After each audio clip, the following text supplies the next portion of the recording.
আসসালামু আলাইকুম। আজকে আমি আপনাদের সাথে শেয়ার করব পাকা আমের জুস। এজন্য আমি পাকা পাকা আম নিয়ে নিয়েছি দুইটা।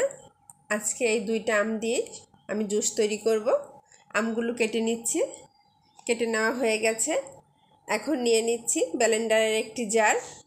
আর এই জারের ভিতরে আমি দিয়ে দিচ্ছি টুকরো করা আমগুলো। আর দিয়ে দিচ্ছি স্বাদ মতো চিনি। এখানে আমি 1/3 কাপ চিনি ব্যবহার করেছি, কারণ আমাদের আমগুলো এভাবে অনেক মিষ্টি। আপনারা আপনাদের স্বাদ মতো ব্যবহার করবেন। আর দিয়ে দিচ্ছি সামান্য পরিমাণ লবণ আর ঠান্ডা পানি দিয়ে দিচ্ছি। এখন আমি ব্লেন্ডারে ব্লেন্ড করে নিচ্ছি। ব্লেন্ডারে ব্লেন্ড করা হয়ে গেছে।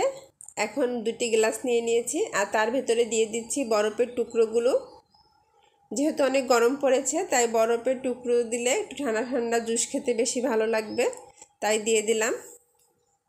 এখন আমি আমের এই জুসটা ঢেলে দিচ্ছি। এই তো তৈরি হয়ে গেল পাকা আমের জুস।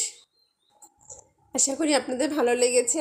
যদি ভালো লাগে তাহলে লাইক কমেন্ট শেয়ার করে আমার পাশে থাকবেন। আর একটু কষ্ট করে পেজটি ফলো করে দেবেন, চ্যানেলটি সাবস্ক্রাইব করে দেবেন। সবাইকে অনেক অনেক ধন্যবাদ জানিয়ে বিদায় নিচ্ছি। আল্লাহ হাফেজ।